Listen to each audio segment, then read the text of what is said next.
എന്നെ സംബന്ധിച്ചിടത്തോളം ഗുരുസ്ഥാനീയനായ മഹാനായ കേരളത്തിൻ്റെ കലാകാരനാണ്.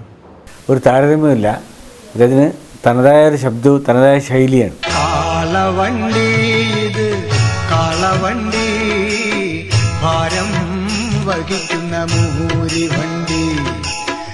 ഏത് ഗൗരവമുള്ള സ്വഭാവത്തിൽ അത് കൃഷ്ണദാസിൻ്റെതായ ശൈലി, കൃഷ്ണദാസിൻ്റെതായ രീതി, ഒരു ഹ്യൂമൻ, ഒരു മനുഷ്യൻ എന്നുള്ള നിലക്ക് ഇത്ര അധികം നന്മ നിറഞ്ഞ ഒരാളെ ഞാൻ വളരെ ചുരുക്കമേ കണ്ടിട്ടുള്ളൂ. പാടാത്ത പാട്ടിൻ മധുരം എൻ്റെ മാനസമെന്നു നുകർന്നു. ഓ ചൂടാത്ത പൂവിൻ സുഗന്ധം എൻ്റെ ജീവനിൽ ആരോ പകർന്നു. കലാനിലയത്തിൻ്റെ പ്രശസ്തമായ സൽക്കലാദേവിതൻ എന്ന അവതരണ ഗാനം ആദ്യകാലത്ത് അദ്ദേഹമാണ് പാടിക്കൊണ്ടിരുന്നത്. സംഗീതത്തിൻ്റെ എല്ലാ തുറകളിലും കഴിവ് പ്രകടിപ്പിച്ചൊരു വ്യക്തിയാണ് കൃഷ്ണദാസ്. കരിമിഴിക്കോണാകെ കവിത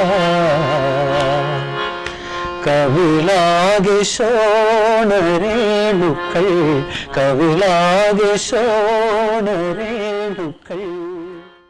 ഹാസ്യത്തിൽ കൂടിയിട്ടുള്ള വാക്കുകൾ, അത് അല്പം മറ്റു പലതും കലർന്നിട്ടുള്ള ഹാസ്യങ്ങൾ, അത് ഓർത്തും കൊണ്ട് ചില സമയം ചിരി വന്നു പോകാറുണ്ട്, പൊട്ടി തിരിച്ചു പോകാറുണ്ട്. ഓർമ്മകളെ ഉള്ളൂ, പക്ഷേ അതൊന്നിങ്ങനെ ക്രോഡീകരിച്ച് പറയാനൊന്നും സാധിക്കും. മനസ്സിൽ ഇബ്ലീസ് കടക്കും നേരം മനുഷ്യനെ വെറുത്തകറ്റും. എന്താ ഞാൻ പറയാൻ കൃഷ്ണദാസിനെ പറ്റിയിട്ട്? അതാണ് കൃഷ്ണദാസ്. കരൾ താമര നൂല് കൊത്തി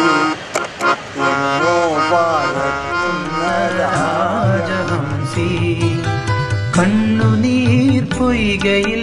കൃഷ്ണദാസ് മാഷ്ക്ക് ഒരു സിനിമ നഷ്ടപ്പെട്ടതല്ല, മലയാള സിനിമയ്ക്കും മലയാളിക്കും കൃഷ്ണദാസ് എന്ന് പറയുന്ന ഒരു വലിയ കലാകാരനെ മലയാളി തന്നെ നഷ്ടപ്പെടുത്തി എന്ന് എനിക്ക് പറയേണ്ടി വരുന്നത്.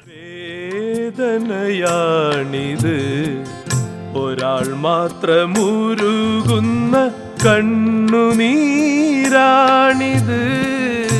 അദ്ദേഹത്തെ വേണ്ടത്ര ആഴത്തിൽ തിരിച്ചറിഞ്ഞിട്ടുണ്ടോ എന്ന് ഞാൻ സംശയിക്കുകയാണ്. മാപ്പിളപ്പാട്ടുകൾക്കൊരു പുതിയ ഈണം അദ്ദേഹം നൽകിയത് കൃഷ്ണദാസാണ്. സ്ഥിരമായി പാർട്ടി സ്റ്റേജുകളിൽ കൃഷ്ണദാസിൻ്റെ പാട്ട് ഒഴിച്ചുകൂടാത്തൊരു ഘടകമായിരുന്നു. കൃഷ്ണദാസ് എന്ന് പറഞ്ഞ ആളിൻ്റെ സർഗാത്മക പ്രവർത്തനം മലബാർ മേഖലയിൽ വളരെ വളരെ വളരെ പ്രാമുഖ്യമുള്ളതായിട്ട് തന്നെയാണ് ഞാൻ കണക്കാക്കുന്നത്. ഒരാൾ മാത്രം പെയ്യുന്ന പെരുമഴയാണിത്, ഒരാൾ മാത്രമീരമ്പുന്ന സാഗരമാണ്.